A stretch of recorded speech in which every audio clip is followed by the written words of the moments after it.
Hello, I'm Joanne Serrieh. From the pressures of social media to the long shadow of the pandemic, young people today are navigating a mental health landscape unlike any before. And it's not just Gen Z. Millennials are also dealing with rising levels of anxiety, burnout, and emotional stress. So how did we get here? And more importantly, how do we move forward? To break down what's really going on inside the minds of today's youth and young adults, I'm joined by Dr. Jon Goldin, consultant in Child and Adolescent Psychiatry. Dr. Goldin, thank you for joining me. Over your career as a child and adolescent psychiatrist, how have you seen the mental health landscape shift for young people? Yeah, I mean, I've been a consultant child and adolescent psychiatrist for over 25 years. And during that time, I think it's fair to say that there has been a very clear increase in mental health difficulties amongst children and young people. Now, there's various reasons for that. One thing is that we are recognizing things more, we're picking things up more, and I think young people are also more open to talking about their difficulties that they're facing. So rather than kind of suffering in silence, young people are seeking help or they're talking to their parents or their friends or teachers at school. So we're more aware of the kind of difficulties that young people are facing. So that's one of the factors. But I think in general, it's quite hard being a young person in today's society.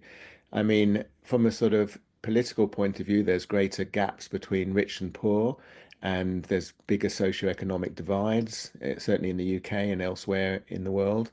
And we know that poverty is associated with poor mental health. And when your parents are struggling to pay the bills and there are socioeconomic difficulties at home, that can be associated with poor mental health. Another big factor is social media, and we know that social media puts pressures on young people. There are good things about social media as well, but we do know that in the last 15 years or so that smartphones and social media have become more part of young people's lives.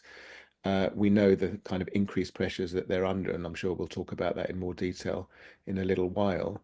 Um, I think also, just getting back to the economic side of things, it's the first time that young people, certainly in the UK, are less well off socioeconomically than their parents.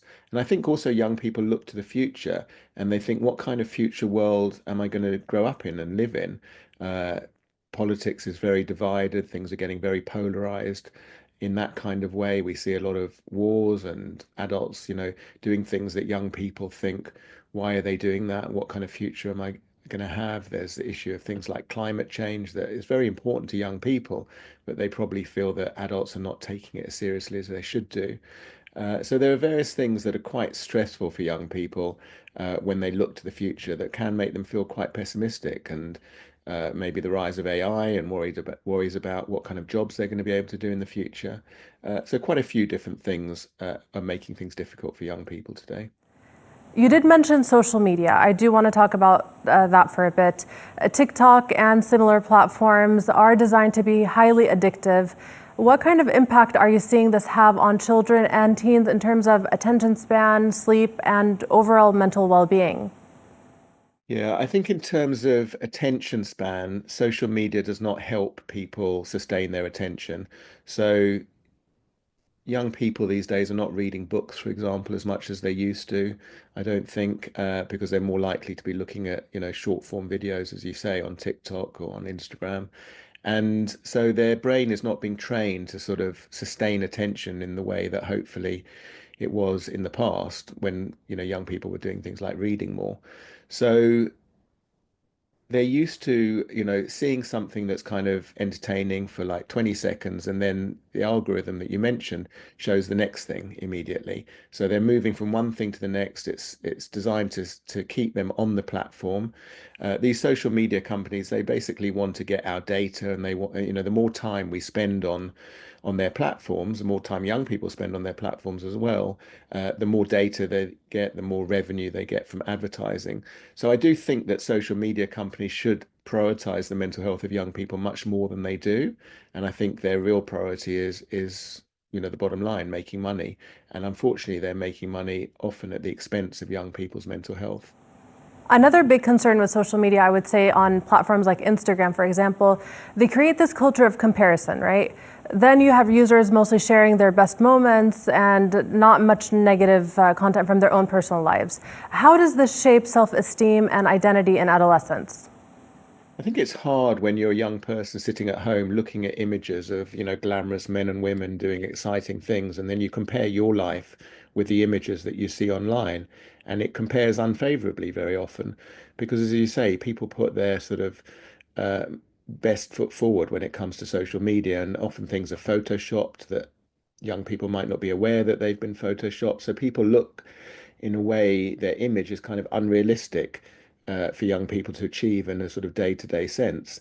And so they compare themselves unfavorably. This affects their self-esteem, and they feel that they're not good enough, that they don't match up. And often this is happening, when they're on their own in their bedroom, looking at this through this screen at this world that's out there. And it can make them feel quite low and quite depressed and quite anxious that they can't keep up with what they're seeing. And it's not good, obviously, for their mental health to have that unfavorable comparison. Given the digital world isn't going away anytime soon, what practical steps can parents and schools or even these platforms take to better protect young minds without completely cutting them off from this online social life that they have? Yeah, I mean, we're not going to be able to put the genie back in the bottle, as it were. So we can't turn the clock back. So we do need to learn how to manage social media. And I think it's very important that parents and adults and educators know what young people are looking at online and leave the lines of communication open for young people to talk to their parents or their teachers or trusted adults about what they're seeing.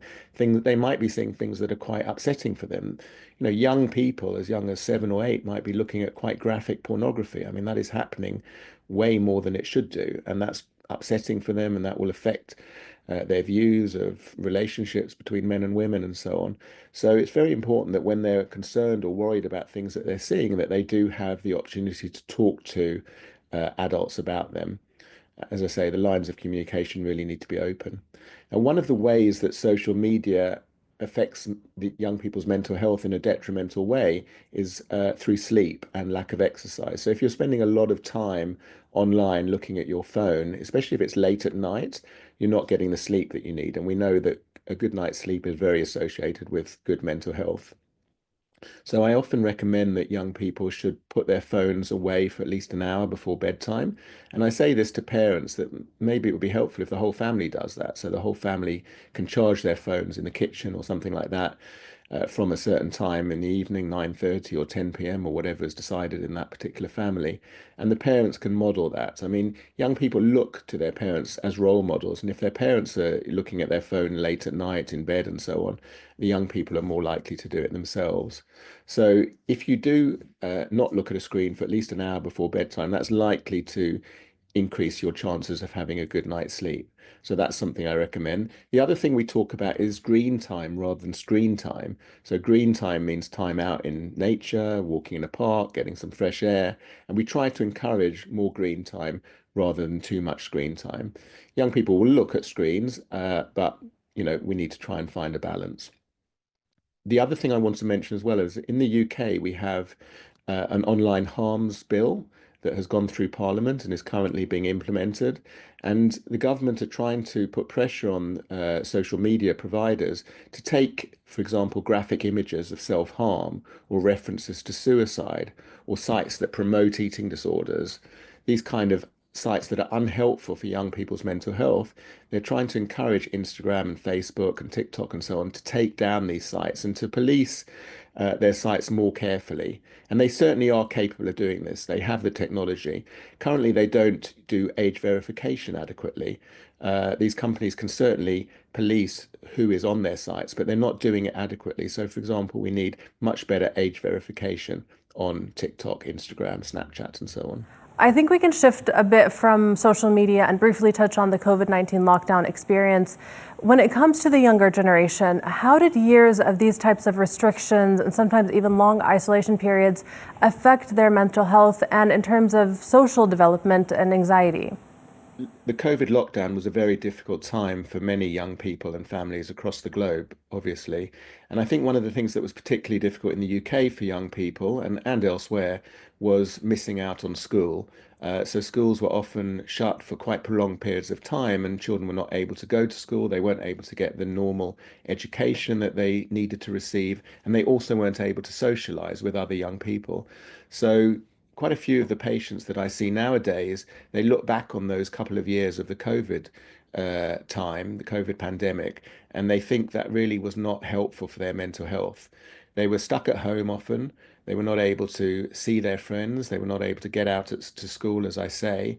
And it was a very anxious time as well. Relatives might be unwell or even dying. The numbers of people that were dying at the time were very inflated, sadly, and many children and young people knew someone, perhaps a close relative even, who had died.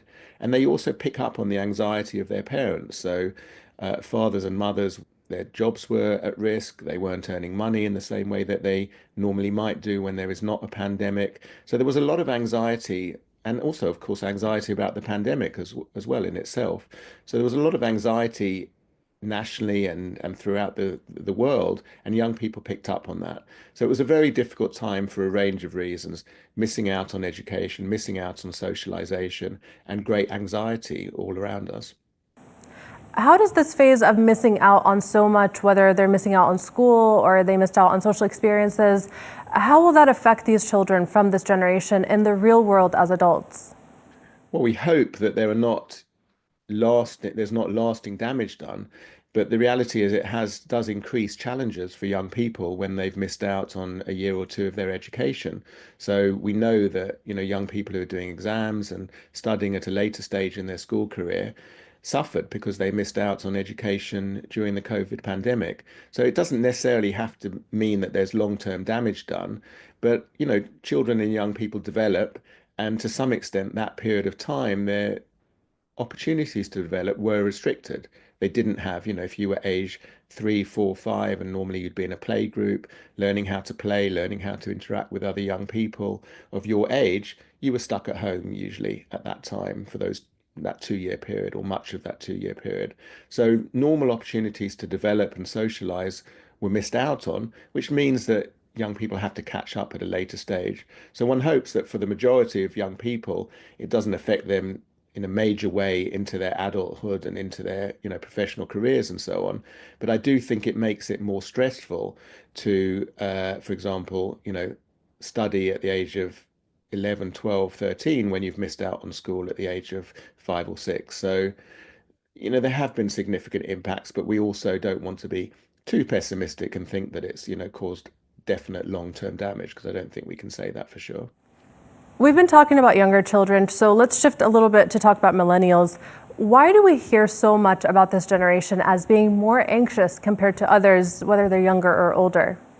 As I said earlier, I do think that young people are talking more openly about their mental health challenges, and it's really good that the stigma has reduced. We have more actors and sports people and, well-known celebrities who are talking more openly about if they feel depressed or anxious. And I think that's a positive thing. I think it's particularly important for males to feel that they can. I mean, it's obviously important for females as well, but I think males struggle with this more sometimes. Uh, Saying when they feel down, when they need help, when they're feeling anxious. And males, to some extent, are getting better at this. There's obviously a lot of challenges that boys face, in particular, in relation to what it means to be a male in today's society. But people are talking more openly, and I think that's a positive thing. So I think that's one reason why we might say this is the anxious generation, because people are talking more openly about it. But I do also think that the things we've talked about already, like social media and comparing yourself unfavorably with people that you see online and the kind of pressures to get lots of likes when you put a post out there, these kind of things are putting increased pressure on young people, and I think it makes them anxious. And I think that's one of the reasons why we have a more anxious generation of young people at the moment. So you're saying millennials and younger generations are talking more openly about mental health. Do you also think therapy and mental health tools have become more normalized among younger generations? This is compared to older generations, or are they still facing some stigmas? I think there's still some stigma associated with it, and we need to continue to sort of challenge the stigma of having mental health difficulties. I mean, everyone is prone to having mental health difficulties at different points in their lives. We need to distinguish, normal unhappiness and sadness and normal kind of anxiety from pathological depression or anxiety disorder. And the ways that we distinguish that are things like how much is it impacting on your life. And I think it's really important that we do say to young people and to each other that, being anxious sometimes is a perfectly normal thing to do. In fact, it's actually a helpful thing to be anxious when you're facing an exam, because, for example, or a sports event or something that you need to perform at, because anxiety helps increase your performance to a certain extent. But if you have too much anxiety, it can impact on your day-to-day functioning, and it can become a kind of disorder which needs the right help and support. I think young people are more open to receiving therapy, to receiving help than perhaps the previous generation 20 or 30 years ago were, and that's a really positive thing. With Gen Z coming up behind them, do you think millennials are paving the way for a more emotionally literate generation? I think the direction of travel is for people generally to be more able to talk about their feelings and as you say, to have a more kind of emotionally literate generation. I think that's a really positive thing. And I think that is one of the positive developments that we've had over the last 10 or 15 years. Uh, However, the rise of social media and the way society is moving is also in a more kind of polarized direction. I think we've seen that there's less nuance around, less kind of gray areas, more black and white. You either believe one thing or you believe the opposite thing. And I think that's a real concern, and young people can get somewhat drawn into that. I've seen young males, for example, get drawn into a very kind of polarized view of what it is to be a man, and very unhelpful influencers like Andrew Tate and so on. We can discuss that if you want to in more detail, but following role models who are really not very helpful, and that is a real concern when that kind of thing happens. So I think it's a mixed picture. In some ways, things are really developing in a helpful way. Young people are becoming more emotionally literate, more able to access help, more able to talk about their feelings when they're feeling low or anxious, more able to get support. But at the same time, they're also drawn into this world which is more polarized, and that aspect of society is not a helpful development, I don't think. I do want to hear more about that from you, Dr. Goldin. With figures like Andrew Tate being so popular among young boys and even young men, and then there was the hit show Adolescence on Netflix. Tell me more about how such figures and experiences are affecting this generation. Well, I think some boys don't know what it is to be a man, or what masculinity involves, and they're struggling with that. And I think it's really, really important that they have positive male role models. And, a significant number of young people grow up without, one parent in there at home. Often it's the man who's not at home. So we have boys growing up in families where they might not see their father so much, or their father might be living somewhere else, or they might not see him at all in the worst case scenarios. Um, so so I think that that's really difficult for many boys, that they don't have the opportunity that would be helpful to them to have positive male role models. And then in the absence of that, they might be in their room looking at their phone on Instagram or whatever, and seeing people like Andrew Tate saying, this is what it is to be a man. But if you look at some of the stuff he's put out there, it's extremely worrying.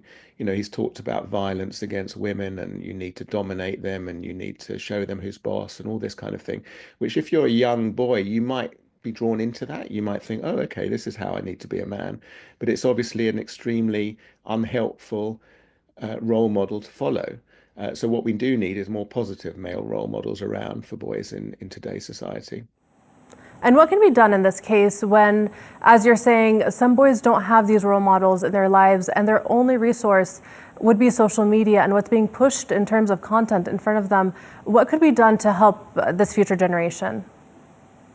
Well, I think it's really important that, society provides good facilities for young people. So sport is a really good opportunity to work as a team, to have good positive role models, to meet other people, to be healthy physically, and get out in fresh air. So I think, sports facilities, sports clubs should be more widely available at lower cost for young people to take part in. Um, Similarly, youth clubs, uh, opportunities for young people to, get out of the home, meet positive adult role models, and meet other young people in a kind of healthy way. face-to-face interactions, either in the family or in society more broadly, are protective for young people's mental health. Being stuck in your bedroom looking at your phone all the time is not protective for your mental health. So we need to sort of shift the balance in that kind of way. And I think governments and society generally should be paying more attention to the well-being of young people. I mean, after all, they're the next generation, they're the future of our society, and we should be looking after them a lot more than we have been doing thus far. Dr. Goldin, I really enjoyed this conversation. Thank you so much for your time and your insights. And to the viewers, thank you for joining me. See you next time.